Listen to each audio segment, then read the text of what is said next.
My name is Lauren Scagnon and we are in the Anteroom of the Biosafety Level 3 laboratory at the Jolla Institute for Immunology.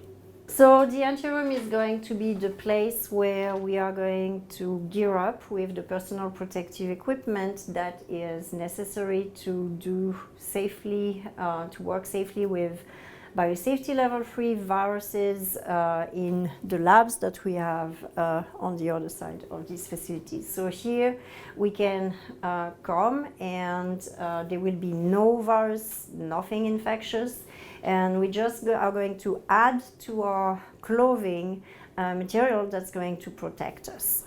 So there will be a Tyvek suit, and that's going to cover our shoes and its full length of arms. Actually, we do have one that I can show.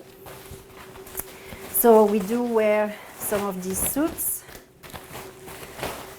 They have feet covering our shoes, and we are also going to wear on top of that a PAPR, which is going to provide some respiratory protection. So the PAPR there's the PAPR itself, and it needs a battery. So we need to check the battery is fully charged before we put it on. And then we put the battery on the PAPR. We need to turn the PAPR on and verify that it's working properly. So for that, we wait for the PAPR to do its internal check, and then we use one of these devices to make sure that the bubble is going to be over a certain level. So the little bit is going to be pushed by the air coming out. The PAPR is going to provide positive air inside the PAPR hood. So I'm just going to show a PAPR hood, I guess. Okay, hop. So the PAPR hood, there is a tube which is going to be connected to the motor blower. So we put it on, and this is going to go on our head, providing air through the tube to the face. So the air is going to be blowing, and the air is going to be leaving the hood underneath the shroud. So this is going to be worn on top of our heads. We'll have the Tyvek suit, but you also need to have 2 pairs of gloves. So I'm just going to turn that off for now. So we do wear 2 pairs of gloves, and there will be one inner pair of gloves that we first put on. And for us, what works best is to have those gloves which are long cuff. So. And then we'll wear the PAPR suit on top of it, and we'll wear a second pair of gloves on top of these ones. And the outer pair of gloves, so these are going to be the inner pair of gloves that we are never going to remove while we are inside the BSL-3, and that means that at all time our hands are going to be protected inside. The outer pair of gloves, the Tyvek suit is going to be taped to the inner pair of gloves, and this is going to make a solid surface. When you work, you put the outer pair of gloves on top of everything, and if these gloves get contaminated, these are the ones that are going to be removed and changed when they need to be changed. So on top of that, we are going to put on shoe covers on the covers of the Tyvek suit, on the feet, whatever. Once you are all geared up in terms of personal protective equipment, and every lab is going to have maybe a slightly different way of protecting their people. This is what we are doing at LGI, but if you go and work in another facility, they might ask you to wear different type of protection, but usually you have the double gloves for sure. And you can see here that we have the needle is showing minus 0.1 inches of water, and this is in the good range to enter. So if we had 0, we cannot enter. And we ask our researchers here if it's between 0 and minus 0.25, they are not supposed to enter, and they will call us and we can come and see what's wrong with the facility. The other thing that we can see here is that we have a green light. So this green light doesn't tell us that the negative pressure is on. It just tells us that the front door of the facility is not open. Because what we don't want is to have 2 doors open at the same time. We have an interlock system, so when one door is open, the other one cannot be open. So if the front door was open, we would not be able to use that door. Here we can see that we have signs, biological hazards symbol with the name of different viruses, and they are upside down. The reason is because the facility is cold, which means there is no work being conducted at this time, and the facility has been disinfected. And this is the name of the virus that the researchers, when they are going to start working with the virus, they will flip on. So if they are working with SARS-CoV-2, then they will put the SARS-CoV-2 virus on the front door. The reason we post the viruses that are being worked inside the facility is because we need to post per NIH guidelines to inform what viruses are worked in the facility. So they are not really working behind that door, but behind this door, we estimate that we could have potentially have an exposure to these different viruses. So it's for information, but also to be in compliance with guidelines. We want people to know what hazards are going to be inside so they can protect themselves. In the occupational health program, we need to offer the researchers working with this hazard the right vaccine. The researchers who are going to be working in the BSL-free after we reopen the facility, they are working on viruses that their PI is interested in studying. So the way it happens is that the PI and one of our PI is really bringing new viruses and new pathogen all the time to keep us on our toes. So which is fun because we will need to kind of evaluate the risk to the researcher of these pathogens. But once the PI knows they want to work on something, then they will ask some of their postdocs or some of their lab members to work on that project. And at that point, if they haven't had a BSL-free training to work in our facility, they will need to get hands-on training. So they contact us, and then we offer the training. It's a customized training to our facility, but also a general training because the basic rules of working in a BSL-free, whether that's our facility or another facility, are going to be the same. You want to make sure you work with the agent inside the BSC, you are wearing the proper personal protective equipment that has been defined for your agent, and you follow the rules of entry and exit at all times. Same thing, you treat the waste in a way that is described in your IBC protocols, and that has been reviewed and approved by the Institutional Biosafety Committee. Why can we go in today? Well, okay, so today we can go inside our BSL-free facility without any personal protective equipment, because about 4 weeks ago we disinfected the facility. So we had a contractor coming and they treated the entire facility with hydrogen peroxide.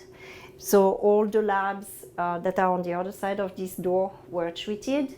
They run some biological indicator and chemical indicator to verify that the disinfection was properly done and had killed everything that was in there.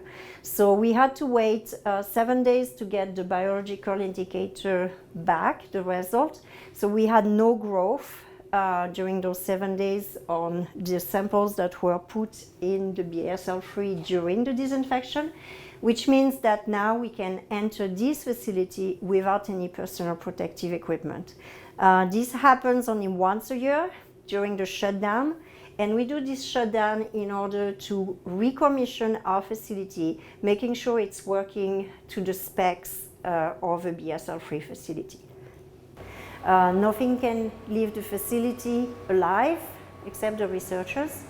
But all the viruses are going to be killed and inactivated by various methods before even being autoclaved, and then we autoclave on top of everything to make sure nothing is infectious when we take that out. Okay, now we have in this corridor, we have 3 labs, so it's really nice because we can have 3 different lab spaces to potentially work with 3 different viruses. Everything is flipped down, same thing, because we are not going to be working with anything at that time. So in each room, we are going to have the workhorse of working inside the BSL-free or BSL-2 lab. This is going to be the biological safety cabinet, or BSC, that most everybody actually calls a hood. So these cabinets are going to provide the user working inside of them protection from the virus they are working with. So they are already wearing the personal protective equipment and all the gear, but they have to work inside this cabinet. Okay, so these cabinets are meant to protect the users from the biological agents that you are going to be working with inside. And there is an air curtain here that is produced during at the level of this grill, and the air curtain is going to protect whatever is inside to come out, but whatever is in the room is also not going to go inside. We have to make sure that we transport the samples safely. So by example, for doing centrifugation, we will have to use aerosol containing devices. So these are lids that we need to put, so we load them inside the cabinet, we put the tubes in, they are closed inside the cabinet, tighten, then you put them in the centrifuge to do the run. Once the run is completed, you take them out and you go back inside the cabinet so you can open them. So at no point we have a simple tube being carried without extra protection. So this is going to help preventing an accidental generation of aerosols. When you take the samples or the plates from the BSC to the incubator, same thing. You have them in a secondary container, so you can just go and put your samples in the incubator. We are not allowed to work with anything on the bench. So the only thing that you can have on the bench are the disinfectant or the fixed samples. So if you prepare samples and you inactivate them inside the BSC, then you can take them out on the bench. The other thing that we have is that for some of the equipment that doesn't fit inside of a BSC, we have these bio bubbles, which are under negative pressure. So you can work in them. The air is going to go in, and whatever you are doing is going to stay in this enclosure. There is same thing, a HEPA filter on top that's going to take care of all your aerosols that you generate. Okay. So one way that we have to keep in touch with the researchers who are working inside the BSL-free, it's a little bit isolated in here. So we do have cameras. So in case somebody has an issue, we have them on the screen at all time in our offices.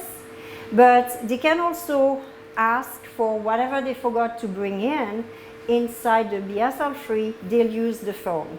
So they also take pictures of their results, and they text them that or email that to themselves. This is the way we communicate. It's kind of a mini computer, but that's the only way you can have information going in or out. They don't write on a piece of paper and take it out.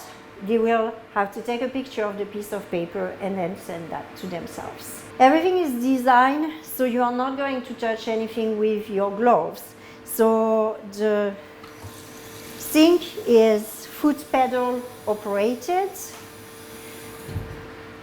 You are going to, that's in order to limit potential contamination. You are probably wondering why there is an Eyewash station when you are wearing a PAPR hood on your face.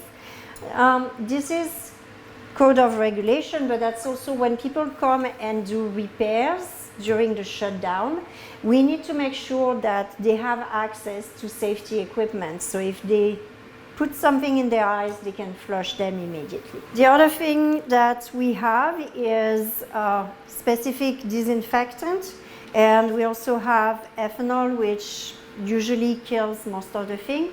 As the other disinfectant, you can have bleach. However, to spray bleach is sometimes not a good idea because that can be corrosive. So you can have, this one is hydrogen peroxide base, so we can spray surfaces to clean everything. We also do have bleach to take care of all the liquid waste. Before you leave, you need to first collect all your waste. And then what you do is that you take one of these barrels, wheel it to the room where you have worked, where you have put all the waste collected inside the red bag, and then you bring the barrel in there, and you'll put the closed red bag in this barrel. And that will be processed out of the facility through the autoclave. So we make sure that we have runs that are validated by chemical integrators that we put on each bag. In order to access this facility, you cannot come in unless you have hands-on training. There is about 8 to 9 hours classroom instruction. Then we teach the researchers who are going to be going in how to wear their PPE and how to take it off. So they train in a regular conference room, and then we go in with them, and we are not going to let them working in the BSL-3 until they are fluent in donning and doffing. They will also, once they can don and doff by themselves, they will still go in with a more experienced researcher and shadow them to see how to do things properly for a while. Then the person who is the mentor is going to say, hey, these people are ready to go on their own. We'll evaluate them conducting the experiments, and then they will gain access at that point. So there is a learning curve, but there is also a training before being able to come and work here by yourself. So in order to exit, you will leave your contaminated gloves inside that room. You will change to clean gloves, so you will still have your inner gloves, outer gloves, Tyvek suit, respirator protection, and shoe covers on top of your Tyvek suit. So when you arrive in this room, here we have some more disinfecting solutions. We have wipes. So people are going to use those wipes to wipe their PPE clean with disinfecting solution. The entire PAPR hood, the tube connecting the PAPR hood to the PAPR belt, and the front and the sleeves of the Tyvek suit. Once they've done that first round of cleaning, and our disinfectants have a 1 minute contact disinfection time, so by the time they are done, the 1 minute is ready, and they will come to this area. We have a change in color for the floor, and this is specific to our BSL-3. Different BSL-3 will do that differently. They might have a door, they might have just a tape on the floor, you never know. But here we are going to take this color delineation to remove our shoe covers. So first shoe cover, we put it in the bin. Second shoe cover, we put it in the bin. To help people go through the doffing procedure, we do have the instruction taped on the wall. And so this part here is the change of color going from the gray floor to the orange floor. Once they arrive here, they need to remove their PAPR belt and they place it on the rack. They will disinfect their PAPR once again. Then they remove their outer gloves. Even though the outer gloves have not been contaminated by anything, they just put them on to come out of the room. Then they remove their outer gloves. At that point, the Tyvek suit is taped to the inner gloves, so they will remove the outer tape, the tape that's taping the front of the Tyvek suit. Same thing, they remove that. They get out of their Tyvek suit. They make a ball of it and they trash it in the bin. The bin will have red liners because the waste from this bin is going to be autoclaved out. Now, once they are done and everything is here, they need to close this lid, and they will just have at that point their inner gloves on, the PAPR hood, and the PAPR belt that will be in their hands. And at that point, they disinfect their hands one more time, either with disinfecting solution or wipe, and they are ready to come out. Exit. So once we are outside the BSL-3, there is one last thing to do. So besides removing the PAPR belt and the respirator protection, it's removing the inner gloves and washing your hands. And this is going to be the same rule for working in tissue culture at BSL-2 or BSL-3. Once you are done working with any biological agent, you wash your hands and then you can go on your way.